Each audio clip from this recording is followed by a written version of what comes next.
La historia nos ha enseñado de mala manera que dejar el poder en manos de una sola persona es una apuesta demasiado cara y arriesgada. Pero eso empeora cuando la persona que toma el poder se envilece a tal grado de imponer sus caprichos por encima de las mismas leyes. Cuando su codicia se convierte en locura, es cuando las cosas toman un matiz extremadamente oscuro.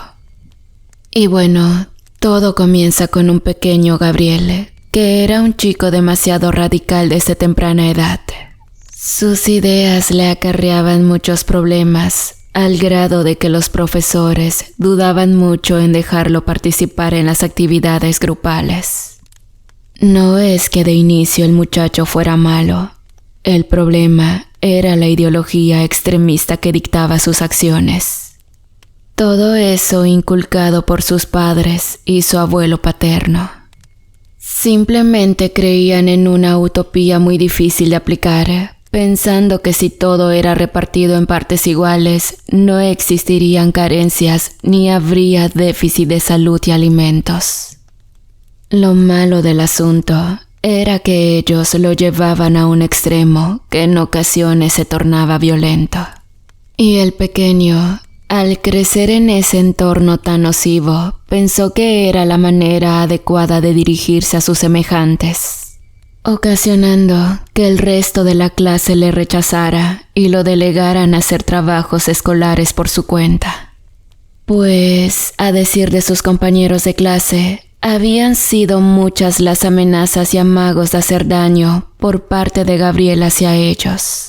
Incluso, los bravucones preferían pintar su raya para no ser relacionados con este. Y es que ellos, a pesar de ser matones, tenían los valores patrióticos de sus padres. Por esa razón pensaban que Gabriel no solo estaba mal de sus facultades, sino que era una persona peligrosa como su familia. Pues tanto el padre como el abuelo se la pasaban ida y vuelta a los separos municipales, por riñas, trifulcas de borrachos, agresiones, revueltas y huelgas. No fue sino hasta la secundaria cuando Gabriel comenzó a ganarse adeptos, formando así un llamado sindicato que no era otra cosa que una pandilla disfrazada con otro nombre.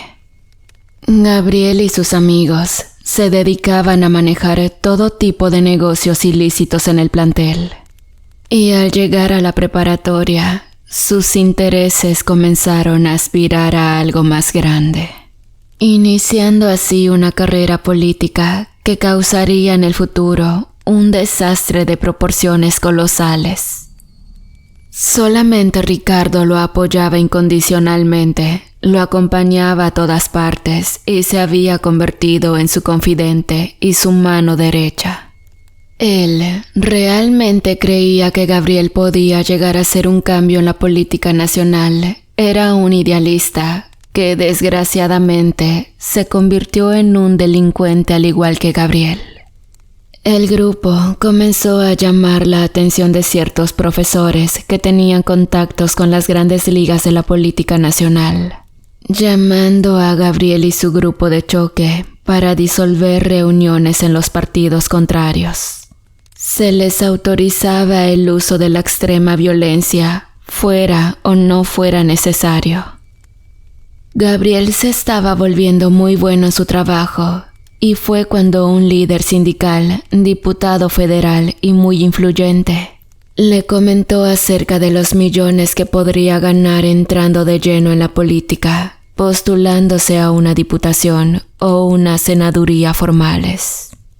Pero debía de ser consciente que debía dejar atrás a sus camaradas, olvidarse de su grupo y, de ser posible, cortar todo vínculo con ellos. Gabriel, ambicioso y codicioso como era, dudó un momento acerca de las palabras de su ahora padrino, quien le alargó un arma, diciendo que descubriría por sí mismo que la lealtad no existe si ésta no se compra en efectivo. El joven agarró el arma, dirigiéndose a la sede de su grupo, donde todos discutían acaloradamente el que su líder estuviera tan ausente.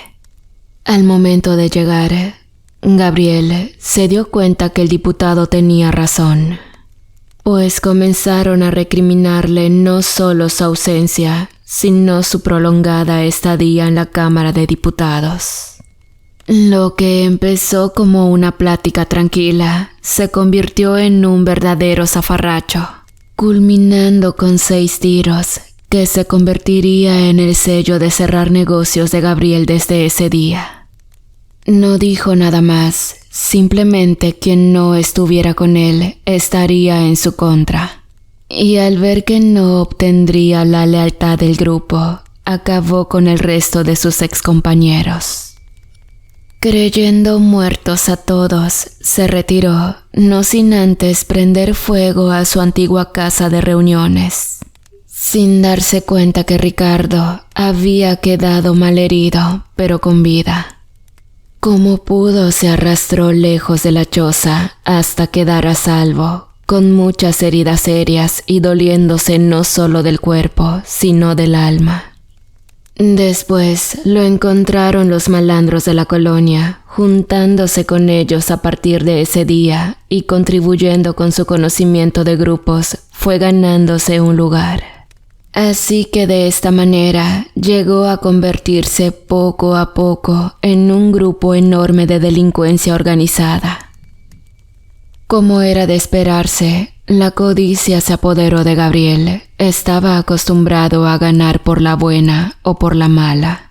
Pero en caso de que ninguna de las dos le resultara, mandaba a sus pistoleros a arreglarle las cosas. Lo que le permitía no solo ser el indiscutible ganador, sino que desanimaba a sus contrarios. Con ayuda de su padrino, comenzó a meter las manos en toda clase de negocios, sin medir las consecuencias o reparar en quien resultara perjudicado. Primeramente, son cosas aparentemente insignificantes, pero en realidad se trataba de picaderos y tienditas donde se manejaba todo tipo de sustancias, alcohol y trata, obteniendo con ello enormes cantidades de dinero que invertía en su desleal carrera política, obteniendo así los requisitos para ascender al siguiente paso con papeles expedidos por la Secretaría de Educación y avalado por las mismas autoridades. Y es que bien dice el dicho, que con dinero baila el perro. Ricardo, por su parte, a pesar de ser un delincuente en toda la extensión de la palabra, de menos tenía el suficiente corazón para dar pan a quien lo necesite. Cuando finalmente la oportunidad de Gabriel de ser el gobernador de la capital se le presentó, tanto poder deschavetó a Gabriel. Estaba enfermo de poder, de ambición y de codicia. No había nadie que se atreviera a hacerle frente, y quien se atrevía a siquiera levantar la voz, ya fuera en público o en algún medio de comunicación, simplemente lo desaparecía sin dejar ningún rastro.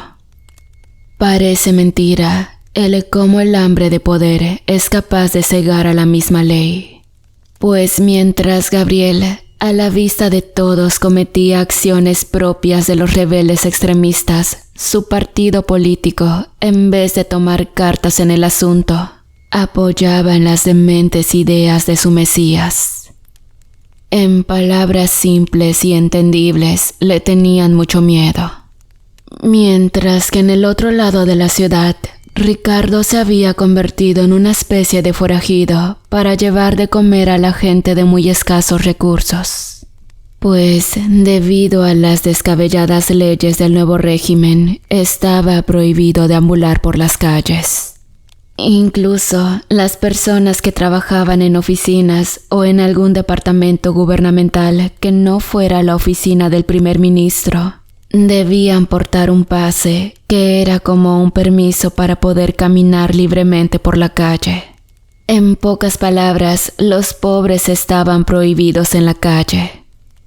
Y ni pensar en ser menesteroso o intentar mendigar, la milicia se encargaba de deshacerse de ellos, pues eran quienes no tenían ningún derecho. Gabriel se encargó de derrogar cualquier consideración de esas personas, manifestando en su mente narcisista y sociópata que daban mal aspecto por las calles. Especialmente ahora que planeaban mantener reuniones de negocios con las máximas potencias mundiales. Pensando quizás que los asistentes a dicha reunión no se darían cuenta de que algo no solo estaba mal, sino que posiblemente se trataba de alguna clase de delito en contra de los derechos humanos. Mientras tanto, Ricardo debía manejarse con total sigilo y en la más absoluta clandestinidad, pues si los descubrían, no solo él corría peligro, sino todas las personas que se escondían del régimen. Eran simplemente personas que habían quedado sin hogar debido a que perdieron sus casas al no poder pagar los excesivos impuestos del gobierno. No eran enemigos, simple y sencillamente tenían hambre y extrañaban cómo era antes el país, antes del régimen. Y finalmente, una tarde de abril, la bomba estalló. Un reportero internacional se infiltró en las ruinas de la vieja ciudad, encontrando y filmando en secreto las condiciones infrahumanas en las que esas personas sobrevivían. Y la transmisión de esos videos fueron el detonante de que el ministro Gabriel desatara toda su furia contra ellos.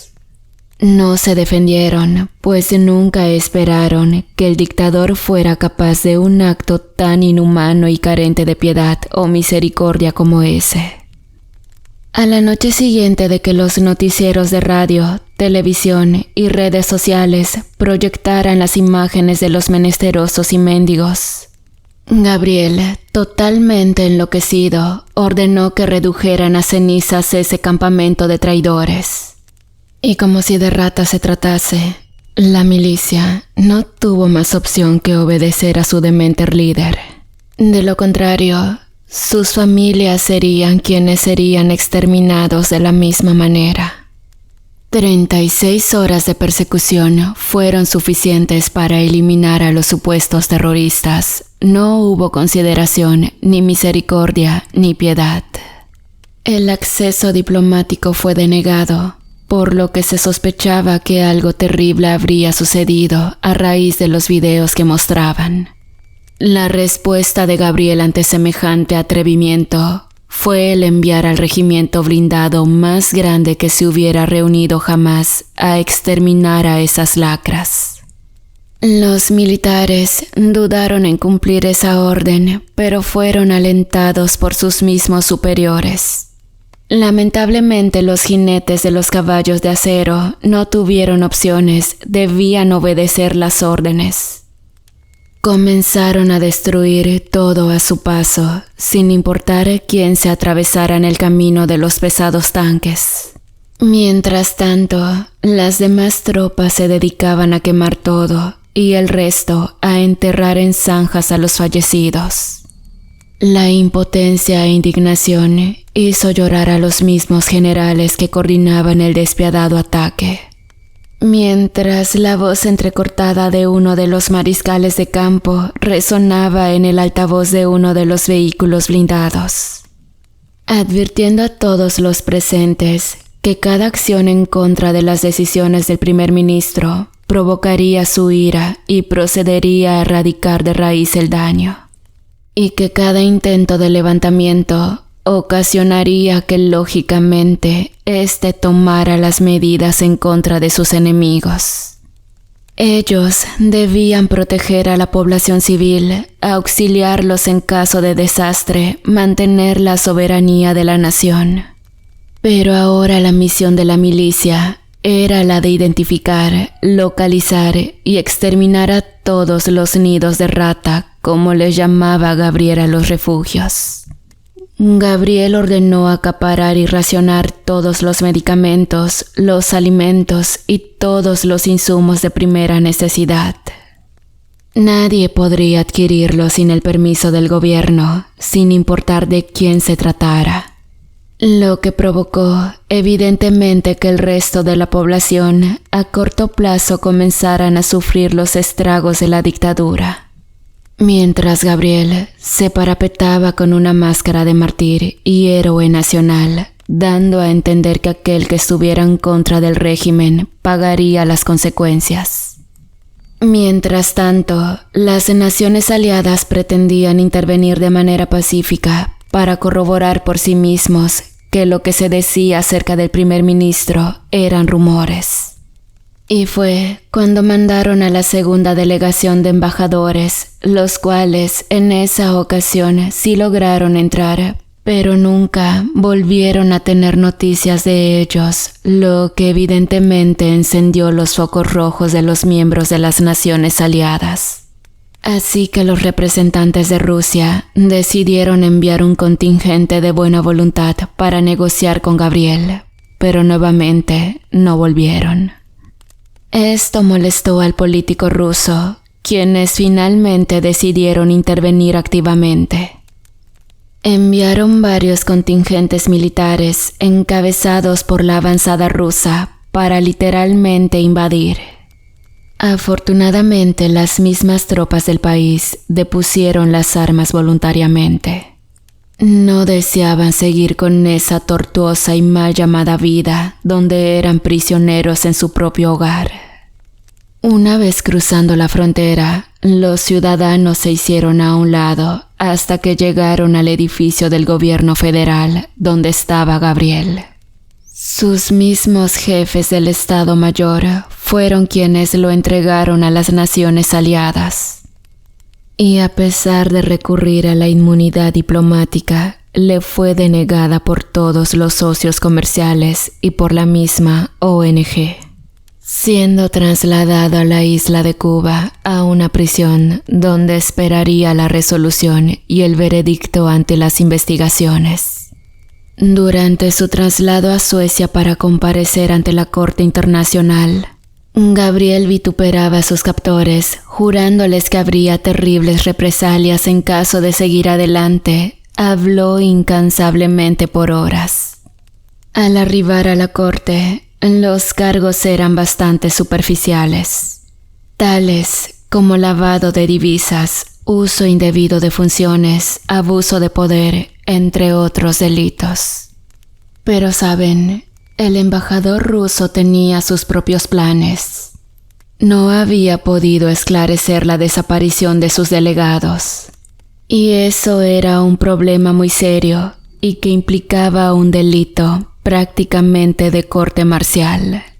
Así que un tribunal de guerra debía intervenir como mediador en caso de resultar verídica esa hipótesis.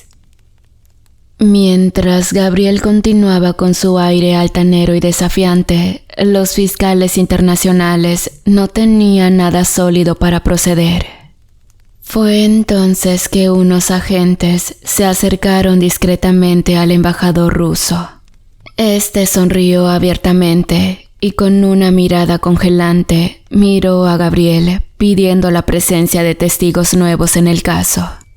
El presidente de la corte accedió y cuando los testigos tuvieron relevancia en el caso, la sala quedó horrorizada y en total silencio ante la escena que se presentó. Al abrirse las enormes puertas de roble, la figura de un hombre sucio, usando una muleta, con heridas supurantes, carente del ojo izquierdo, acompañado de varios infantes en iguales o peores condiciones que él, estremecieron a todos los presentes. Inmediatamente se exigió la presencia de un intérprete, pues todos los presentes se miraban indignadísimos y deseaban escuchar lo que Ricardo, quien estaba más muerto que vivo, tendría que decir. Mientras varios médicos y enfermeras tomaron a los niños para atenderlos. A Gabriel se le fue el color de la cara cuando reconoció el rostro de Ricardo, quien tomando la palabra dijo tajante: «Jueces y magistrados de esta corte internacional, posiblemente no soy nadie, pero para esos niños que vienen conmigo, soy lo único que les queda en este mundo.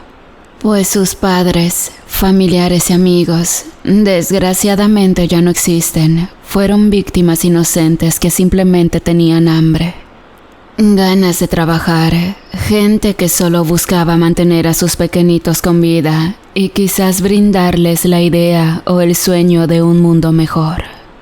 Cosa que nunca sucedió, pues este maldito monstruo que está sentado frente a mí simplemente antepuso su codicia, su avaricia y su deseo de poder. Yo no soy quien para juzgar, pero les pido encarecidamente, excaven en lo que él llamaba la ciudad de las ratas, allí encontrarán la verdad. Dicho esto, Ricardo cayó al piso. Sus fuerzas solamente le fueron suficientes para poner a salvo a los pequeños. Luego los médicos confirmaron la hora de muerte y procedieron a excavar la ciudad de las ratas, donde encontraron miles de cuerpos de todas las edades. Y bueno, el veredicto fue tajante. Una persona con tan poco sentido de la compasión, alguien tan carente de humanidad y con una sociopatía tan marcada, no merecía seguir con vida. Así que de esta manera lo llevaron a esperar el día de su ejecución. Mientras que a Ricardo le erigieron un monumento en la ciudad de las ratas, que posteriormente se convirtió en la plaza conmemorativa. Y saben, a pesar de lo inverosímil que suene, la ejecución de Gabriel tuvo muchos adeptos que admiraban al tirano como si fuera un santo, creando grupos radicales que afortunadamente duraron muy poco. Lamentablemente, la enorme codicia y hambre de poder de un solo hombre es capaz de destruir una nación. Y eso no solo pasa en un lugar.